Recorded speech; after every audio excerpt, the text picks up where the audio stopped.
In this lesson, we explore the derivatives of our transcendental functions, namely exponential functions and logarithmic functions. We want to especially look at the natural exponential function and the natural logarithmic function. So let's start with deriving the derivative of the natural exponential function. So let's start by considering this basic exponential function. Remember that the definition of an exponential function is a function with base b and variable x. X can be any real number, so the domain of your exponential functions is all real numbers. The base is allowed to be any real number that is positive and not 1. We don't want the base to be 1 because that would not be a one-to-one function, because if the base is 1, 1 to the power of x is just 1, right? The output will always be 1, which means the graph would be a horizontal line right through 1. So if the base is 1, then this is what the graph looks like. And so this would fail the horizontal line test, which means that the exponential function with base 1 just turns out to be the constant function, y equal to 1, not 1 to 1, which means it does not have an inverse function. So in order to avoid that, we want the base to be any real number that is not 1. We also want the base to be positive to avoid imaginary solutions. So imagine if the base were negative, I don't know, let's say -4 like this. This would produce imaginary solutions if x were like, I don't know, let's say x were 1/2. Yeah, there we go. Then this would be the square root of -4, which is 2i, right? And so in order to avoid imaginary solutions, we say let's keep the base positive, so greater than 0, but not 1. All right, so I'm going to pose the following question. Let's find the slope of the line that is tangent to the graph of f at x equal to 0. So let's get the graph really quickly for this basic exponential function. We know that this is the basic graph, right? Or for all of our basic exponential functions, for the basic exponential functions, they all go through the y-intercept 0, 1. And if the base is greater than 0, if the base is greater than 1, then it's an increasing function like this. If the base is between 0 and 1, it'll be a decreasing function, and the curve would actually look like this, like that, okay?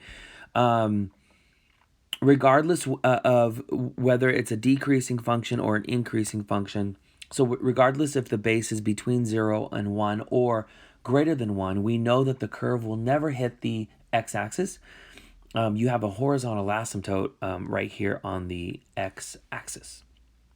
Okay, let's consider the case where the base is greater than 1, so this increasing curve here. So what we want is we want to find the slope of the line that is tangent to this curve right here at x equal to 0. So we want to find the slope of this tangent line. Well, let's look at some specific cases. So let's look at two specific cases. Let's look at the case where b is 2 and the case where b is 3. Both of the bases are greater than 1, so both of these will be increasing functions. Let's graph both curves in the same plane. All right, here are some rough sketches for both of these exponential functions. And so what we want to do is investigate, we'll do this numerically, okay? But we'll investigate the slope of the line that is tangent to each of these curves at x equal to 0. In other words, for function f, we want the slope of this tangent line right here. For function g, we want the slope of a line tangent to function g right here at x equal to 0. So something like this, roughly, okay? So we want the slope of this tangent line. We want the slope of this tangent line. So basically, the slope of the line that is tangent to these exponential functions at x equal to 0. Let's explore what this is numerically, all right? But before we do, let's recall what we learned in earlier studies on how to find the slope of a line that is tangent to the curve of a function. So we learned a while ago that the slope of the line that is tangent to a function, the graph of a function, can be found in the following way, using a limit. And so the x value, the location at which the tangent line is being considered is at 0. So we want f prime of 0, all right? And we learned that this is equivalent to the limit as h goes to 0 of f of 0 plus h minus f of 0 all over h. All right. Sorry for my sloppy writing. This is a 0 right there, okay? So in this case, of course, f is your exponential function, your basic exponential function. So then the slope of the line that is tangent to the graph of our function at 0 is equal to the limit as h goes to 0 of b to the power of 0 plus h. I guess I can make that 0 better, a little more legible. 0 plus h, that's a little better, minus b to the 0th power all over h, which of course is equivalent to the limit as h goes to 0 of b to the h minus 1 all over h. So this, folks, right here gives us the slope of the line that is tangent to the graph of our exponential function at x equal to 0. So this expression here is the slope of this tangent line. All right, now let's go to the specific cases when the base is 2 and when the base is 3. So the slope of the line that is tangent to f, which is the base when exponential function when the base is 2, is the limit as h goes to 0 of 2 to the power of h minus 1 all over h.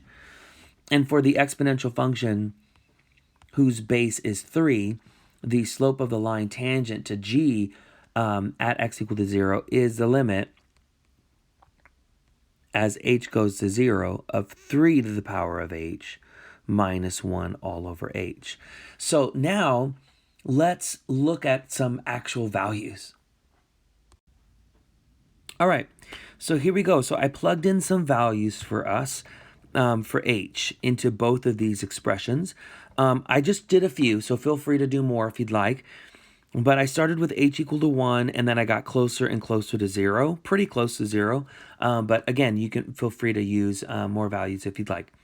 When h is 1, this expression here is equal to 1, and then this expression is equal to 2. But the main thing I'd like you to consider, or like you to notice, is that as h approaches 0, this expression is approaching 0.693, and you can plug in values even closer to 0 if you like, and you're going to see this value get closer and closer and closer to 0.693, whereas this expression is getting really close to 1.099.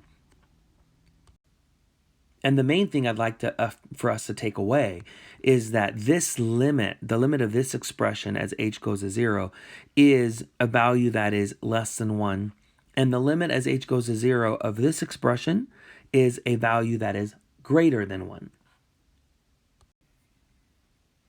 So this value of the value of this limit is less than 1. The value of this limit is greater than 1. All right. So the takeaway here is that with these two facts, this suggests that there must be, and listen to this, there must be some number for the base of our exponential function where the line that is tangent to that graph has a slope that is equal to 1 exactly. And the remarkable thing or result is that number, that base, is the number e. So we're saying that the limit as h goes to 0 of e to the h minus 1 over h is equal to 1. Now, I invite you to explore with this. I mean, that would be really great. Start plugging in some small values for h and allow h to get closer and closer and closer to 0. It's going to be remarkable that you will get 1, right? The limit of this expression is equal to 1. Now, this is really, really great. Now, just a reminder, a little bit about e. E is an irrational number that is approximately equal to 2.7. It's 2.7, what is it? 1828, 1828, and so forth. But the most common approximation is just 2.7. E is an irrational number, a famous irrational number like pi. E is the credit for the discovery of E, or for the most work done and published around this number E, was done by Leonard Euler in the 1700s. I believe he was Swiss. But Euler is responsible for, well, we give him credit for doing the most work when it comes to this number. This is how you spell his last name, but you pronounce it Euler. And so for that reason, E is many times called Euler's number. Euler's number. So this is what we're saying graphically speaking. The exponential function whose base is e, so the natural exponential function, is the function whose tangent line at x equal to 0 has a slope of 1. Okay. All right. So this is what we're going to do now. Let us derive, this is huge, okay? A huge moment. Let us derive the derivative function for the natural exponential function. All right, so we are finding d dx of e to the power of x. All right, so we learned that this is equal to the limit, right? As h goes to 0 of, do you remember this definition? F of x plus h minus, oops, sorry, I forgot a parenthesis there, minus f of x all over h. So in this case, f is your natural exponential function, so it's equal to the limit as h goes to 0 of e to the power x plus h minus e to the x all over h. So this is equivalent to the limit as h goes to 0 of, we can factor out an e to the x, that leaves you with e to the h minus 1 all over h, which is equivalent to the limit. Actually, let me factor out e to the x, because e to the x is not dependent on h, right?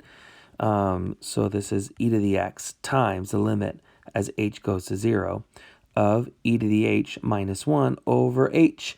And we just realized or discovered that this limit here is equal to 1.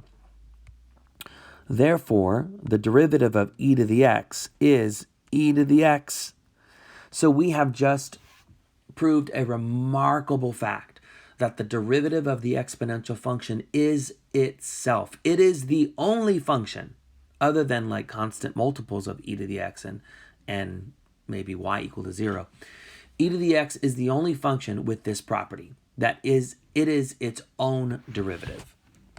let's make a conclusion statement here for your notes.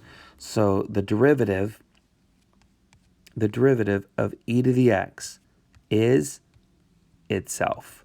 That is remarkable. That is so great. Now, this allows us to extend this fact to some other facts.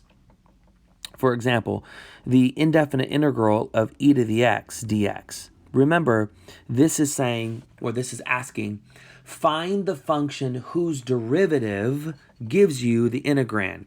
Find the function whose derivative is e to the x. Well, that would be e to the x, of course, plus c, right? Some constant. But e to the x is the function whose derivative is e to the x. All right, so this is remarkable. This is amazing. This is incredible. This is something that you're going to want to remember. Now, let us now extend this to let's move now to the derivative of the natural log function. All right, the natural log function. All right, let's go. All right, this is the natural log function. All right, so f of x is equal to the natural log of x. That's equivalent to saying, that's equivalent to saying that y is equal to the natural log of x, right? Because y is a function of x. This is, remember that the natural log, ln, means log base e. Okay, so there is an implied base e here. This can be rewritten as an exponential equation, right? And so this can be rewritten. This implies that x is equal to e to the power of y, correct? This statement says that y is the exponent to which you raise e to get x. Let's say that again. Y is the exponent to which you raise e to get x. And so that's what I've written here. So I've rewritten this in terms of its exponential form.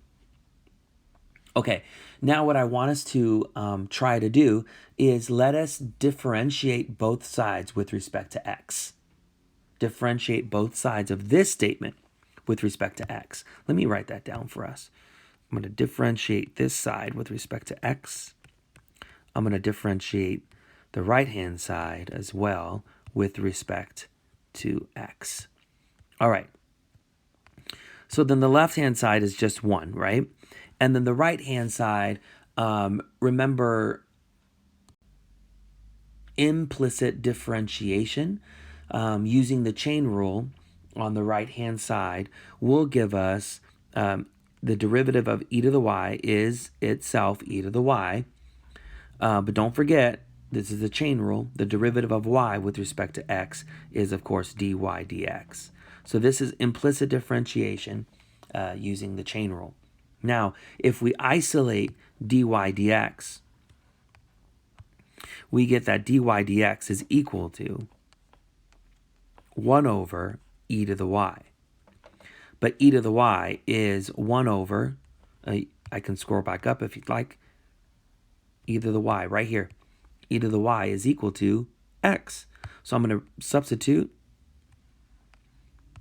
1 over x. So then we just discovered right now, everybody, that, that the derivative of the natural log function is equal to 1 over x. Now, we're going to have to be careful here. The domain of your natural log function, the domain of all of your basic log functions, by the way, but the domain of your natural log function is only positive numbers. So numbers that are greater than 0, strictly greater than 0. So x has to be a value that is strictly greater than 0. Okay, so when we write this here, we have to have the condition that x is greater than 0. The natural log of some value that is negative is undefined. So we got to be careful there. So this fact is very important. This is another one that I would probably highlight in my notes and make sure I never forget. Now, this also helps us go further with the natural log function. Like, for example, consider the following. Consider the natural log of the absolute value of x. The natural log of the absolute value of x can be considered a piecewise function. This is equivalent to the natural log of x if x is greater than 0, right? And the natural log of the absolute value of x can be considered the natural log of negative x if x is less than 0, right? If x is negative, then the negative of a negative would be something positive, which is equivalent to the natural log of the absolute value of x. So now we can consider each piece separately, okay? So for x greater than 0, okay, the natural log of the, the derivative of the natural log of the absolute value of x, right, is equivalent to the derivative of just the natural log of x, which is 1 over x. Okay. Now, what about when x is negative? X is less than 0. Well, the derivative of the natural log of the absolute value of x, in this case, will be equivalent to the derivative of the natural log of negative x.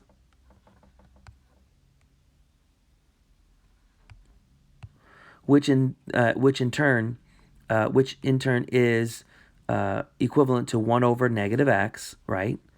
Because the natural log, the derivative of the natural log function is 1 over x, times negative 1, right? This is the chain rule, which is just equal to 1 over x. So we now have a result for the natural log of the absolute value of x. We've just discovered that the natural log, the derivative of the natural log of the absolute value of x is 1 over x. Of course, x cannot be 0 here. Again, x cannot be 0. You can't take the natural log of 0. That's undefined. Okay, one more, and that is, what if we had something like this? All right, folks, before we move on, make sure you have this in your notes written really neatly, highlight it. It's a fact that you're going to want to remember. What if you had the natural log of the absolute value of u of x, where u of x is a function in and of itself of x? Let's do that. Well, the derivative of this function with respect to x, if u is a function with respect to x, would be equal to 1 over, right, u of x, okay, times, because of the chain rule, times the derivative of u with respect to x, which can be written as just u prime of x over u of x. So this is also a very helpful fact. Let's write it really concisely. The derivative of the natural log of the absolute value of u of x, where u of x is some function of x, is equal to u prime of x, which is the derivative of that inner function with respect to x, over u of x. This is another fact that follows. So this is something that you want to highlight and have handy. Okay, cool. We have now the derivatives of our natural exponential and our natural logarithmic functions, and two follow statements that follow from that. Now let's move to the derivative of our basic exponential functions of the form b to the x. All right, so we're looking at exponential functions of the following form, b to the x. All right, so let's go for it now. So we're looking at the derivative of b to the x. All right, so then this is equivalent to the derivative of, now watch this, it's like a little trick, if you will, e to the power of the natural log of b to the x. Let me pause there for a moment. This notation up here, just this notation up here, okay? Natural log of b to the x, just this. This is the exponent to which you raise e to get b to the x. I'll say that one more time. This is the exponent to which you raise base e to get b to the x. So here we are raising e to the exponent to which you raise e to get b to the x. So then all of this together is b to the x. So b to the x is equivalent to this expression. And now properties of logarithms. It's the power rule for logarithms allows us to rewrite that exponent as x times the natural log of base b. Okay? We're ready now to differentiate, but this is going to be the chain rule. Okay? All right, here we go. So first, our outer function is e to the x. Our inner function is this product here, where the natural log of b is just a constant. Okay, be careful with that. Constant multiple of x.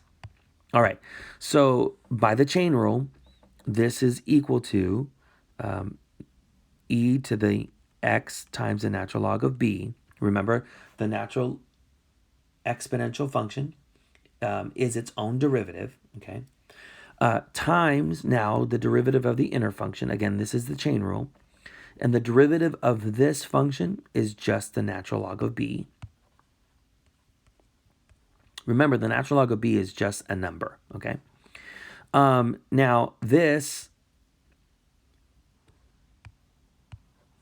is equivalent to, remember, e to the x times the natural log of b is equivalent to e to the natural log of b to the x, which is then equivalent to b to the x. So then this can be rewritten as b to the x times the natural log of b. So there we have it, everybody. The derivative, let me write it like this. This is the statement that you probably want to highlight in your notes. The derivative of b to the x is equal to b to the x times the natural log of that base. Isn't that great? All right, there's only one left that I want us to go over, and that is the derivative of your basic log functions, So log base b of x. All right, so here we go. F of x is equal to log base b of x is equivalent to y, right? Equals log base b of x. So f of x notation is interchangeable with y. You can rewrite this in terms of its exponential form. So that means y is the exponent to which you raise b in order to get x. In other words, x is equal to b to the y. Now what I want us to do is differentiate both sides with respect to x. So I want us to differentiate the left-hand side and differentiate the right-hand side with respect to x. We're going to have to use implicit differentiation for the right-hand side. All right, so the right-hand side, we just determined that the derivative of an exponential function, which is what you have on the right-hand side, is itself times the natural log of the base. But let's not forget, implicit differentiation also means that we need to take the derivative of y with respect to x. So times dy dx. Now, isolating dy dx gives us the following. 1 over b to the y times the natural log of b. But b to the y is equivalent to, look at the top of the screen, x. So then this is equal to 1 over x times the natural log of the base. Isn't that pretty cool? So let's make a concise statement here for our notes. We're saying that the derivative of log base b of x is equal to 1 over x, that's 1 over the argument, times the natural log of the base. That statement is worth boxing or highlighting, okay?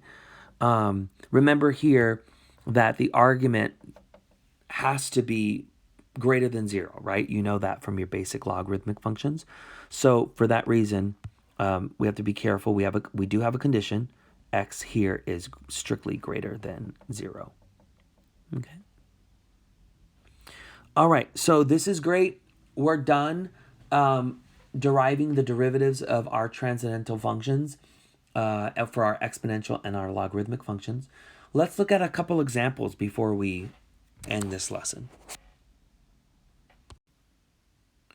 All right, let's look at the following. Which one should we do? Let's do this one. What if y is equal to the natural log of the absolute value of secant of x? All right, so let's find the derivative of this function. Let's find dy dx. So dy dx, or y prime, is equal to the derivative with respect to x of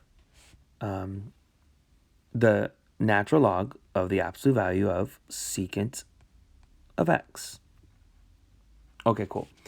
So we know that, first of all, this is going to be the chain rule, right? It'll be 1 over secant of x, okay? That's the derivative of the outer function, which is a natural log function. So it's 1 over the argument times the derivative of the secant function. That's the inner function. And the derivative of the secant function, remember, is secant x tangent x, which just simplifies to tangent x. That's our answer. So the derivative of this function here, natural log of the absolute value of secant of x, is just equal to tangent x. Let's look at a couple more. All right, what if y, let me move this up a little bit, okay? What if y is equal to the natural log of x squared over x squared? Yeah, that's a good one. Let's look at this one. All right, first of all, well, let me get this notation started here for us. And let me move this screen up all the way here. All right, so dy dx, again, you can write y prime if you'd like. But dy dx is the derivative with respect to x of the natural log of x squared over x squared. Okay, now first of all, we must understand that this is a quotient, so we're going to use the quotient rule. When we differentiate the numerator, though, that's going to need the chain rule. All right, so the quotient rule will be the denominator times the derivative of the numerator. All right, here we go. The derivative of the numerator is the chain rule. It'll be 1 over the argument, so 1, that is the number 1. All right, 1, there we go, over x squared times the derivative of x squared, which is 2x, okay? Minus the numerator times the derivative of the denominator, which is 2x. I don't need parentheses there. Times 2x. All over the square of the denominator. There. All right. So let's simplify and see what this derivative is equal to. So this is here, distributing x squared, just all of this just gives us 2x, right? So then this is 2x minus 2x times the natural log of x squared all over x to the 4th. We can factor out a 2x here from the numerator, leaving us with 1 minus the natural log of x squared. And then we can divide out a common factor of x between the numerator and the denominator, which leaves us with 2 times 1 minus the natural log of x squared all over x cubed. Cool. Let's look at some more examples. All right, let's look at this one. Let y equal, or actually I'll use function notation. Let me say like g of t is equal to 108 times 2 to the power of t over 12. All right, so this is definitely an exponential function. Let's be careful here. 108 is a constant multiple, all right? So that's just a constant multiple. But this is our exponential function, 2 to the power of t over 12. All right, so we're looking for g prime of t.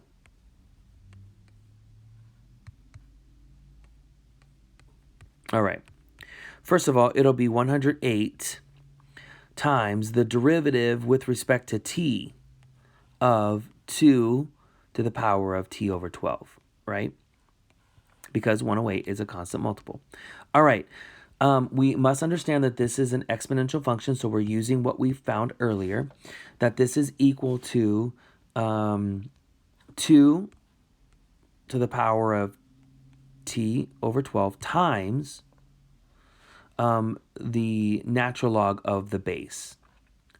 All right, that's just from the derivative of an exponential function. But this is the chain rule, so we must now find the derivative of the inner function. And the derivative of t over 12 is just 1/12. So I'm going to put 1/12 like that.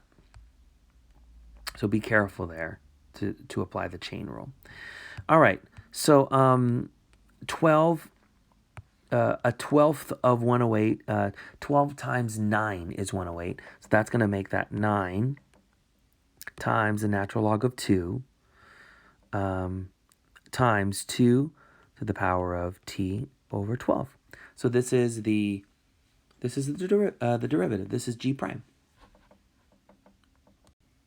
I want to look at some of these functions here, just because, I don't know, I think sometimes they could be tricky because they all look similar. So I have y is equal to x to the power of pi. I have, let me do different colors here. I have y is equal to pi to the power of x. And let me do, I'll choose yellow here. Y is equal to x squared plus 4 all to the power of e. All right, so let's do the first one. Now this is not exponential. This is a power function because pi is just a number. So let's be careful. Y prime is just equal to pi times x to the power of pi minus 1. That's it, okay? So make sure you're not doing more than you need to, okay? More than is necessary. Let me separate these, okay? All right, now the second one, though, this is an exponential function, all right? So we got to be careful. So y prime is equal to, now pi to the x, this is using our formula for the derivative of a basic exponential function, which this is, times the natural log of the base, so times the natural log of pi. That's it. All right, the next one, this is a polynomial function that is being raised to a power, e. So we're just going to need the chain rule and the power rule, all right? The chain rule and the power rule. All right, here we go. So y prime is equal to, e comes down, times x squared. You know what? I'm going to need more room. So let me make more room for myself. Just give me a moment. All right, so let me come way over here, all right? So y prime is equal to, all right, e comes down, all right, as a power, and now this is x squared plus 4, now being raised to the power of e minus 1, right? Times the derivative of the inner function, which is 2x. All right, so we can write this differently as 2ex times x squared plus 4 to the power of e minus 1. That's what it is. Cool. All right, let's do one more. How about y equal to log base 5 of 2x plus 1. All right, so this is obviously a log function. So let's find y prime. Let's find dy dx, okay? So y prime is equal to, all right, so it'll be 1 over the argument times the natural log of the base. Times, remember this is the chain rule because the argument in and of itself is a function of x. So we cannot forget, which is, for me at least, it's easy to forget, to consider the derivative of the inner function. So be careful, which is the derivative of 2x plus 1 is just 2. So then the derivative is 2 over 2x plus 1 times the natural log of 5. You can write that differently if you wish. You can write it, I kind of don't care to, but I guess I'm doing it anyway. 2 times the natural log of 5 times 1 over 2x plus 1. Okay? Just, I guess, if you want to see the constant kind of separated. All right, cool deal. Great work. Now, before we end this lesson, I would like us to look at maybe just a few indefinite integrals. So what about the indefinite integral of e to the 10x times 10 dx? Okay, so I'm going to make a u substitution here. I'm going to say let u be, what should I do? Oh, 10x. Let's try that. That would imply that du dx is 10, which then implies that du is equal to 10 dx. All right, so with this substitution, this indefinite integral can be rewritten as e to the power of u du. And now we can evaluate this integral. Remember that this means that this indefinite integral means you want to find the antiderivative, which means you want to find the function whose derivative is e to the u.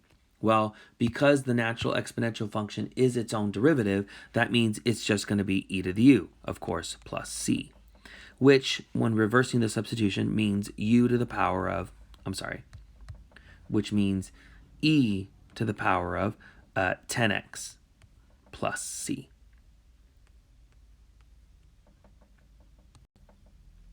Pretty cool. Let's look at a couple more. All right, how about the indefinite integral of e to the x times sine of e to the x dx? I think what we can do here is make the substitution and again, with u substitutions, don't be afraid to try something. Let me try letting u equal e to the x. That would imply that du dx, remember the derivative of the natural exponential function is itself, which then implies that du is equal to e to the x dx. So then our integral then can be rewritten as sine of u du. This means that we are looking for the function whose derivative is sine. All right, we know that the derivative of cosine is negative sine. Therefore, the antiderivative is negative cosine of u, of course, plus c. So then reversing the substitution, this would be negative cosine of e to the x, right, plus c. Cool. All right, let's look at, I don't know how many more. I just want to make sure we have a good handle on these. How about the indefinite integral of e to the x times secant squared of e to the x minus 7 dx. Again, I'm going to go for a u substitution. I'm going to say let u be e to the x minus 7. That would imply that du dx is equal to e to the x. Remember, because the derivative of a constant is 0 and the derivative of the natural exponential function is itself. This implies that du is equal to e to the x dx. So then the indefinite integral can be rewritten as the indefinite integral of secant squared of u du. And the indefinite integral of secant squared is tangent, because tangent is the function whose derivative is secant squared. So then this is tangent of u plus c, which is just tangent of e to the x minus 7, and then plus c, of course. All right, good work. All right, how about one more, and then maybe we can end the lesson. All right, the indefinite integral of the natural log of x minus 5 over x minus 5 dx. All right, so what should we do here? Oh, how about letting u represent x minus 5? Would that work? I don't need that parenthesis there. Get rid of that. Okay. Anyway, would that work? Well, that would imply that du dx is equal to 1, right? Yeah, which would imply that du is equal to 1 dx, or that du is equivalent to dx. All right, let's see what that does. That means our indefinite integral can be rewritten as the indefinite integral of the natural log of u over u du, right? Man, that leaves me stuck. I think I want to try a different u substitution, folks. All right, so let me go back. I really want to illustrate that. Don't be afraid, like I said earlier, I think I said it earlier, don't be afraid to try something. And if it doesn't work, no big deal. We'll try something else.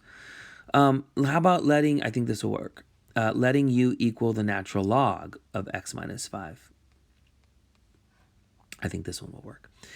That would imply that oh, hold on, let me get rid of this too. Okay. That would imply that du dx is equal to, remember the natural log function, its derivative is 1 over the argument, right? 1 over x, really. But your argument is in and of itself a function of x. And the derivative of, so using the chain rule, the derivative of x minus 5 is just 1. So times 1. Just pretend I put times 1 there. It's not going to change anything. So that would imply that du is equal to 1 over x minus 5 dx. Cool, that works, right?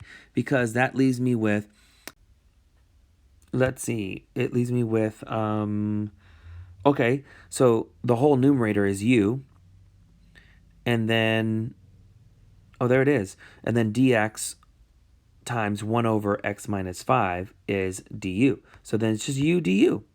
Isn't that great? That's great. So anyway, so this is now using the power rule for anti-differentiation. Leaves me with u squared over 2. So then this is the natural log of x minus 5 squared over 2. All right, cool. Now, I could be here all day and just try different examples, and it's all fun. But let me end here. And so I hope you enjoyed learning about the derivatives of your some of your transcendental functions.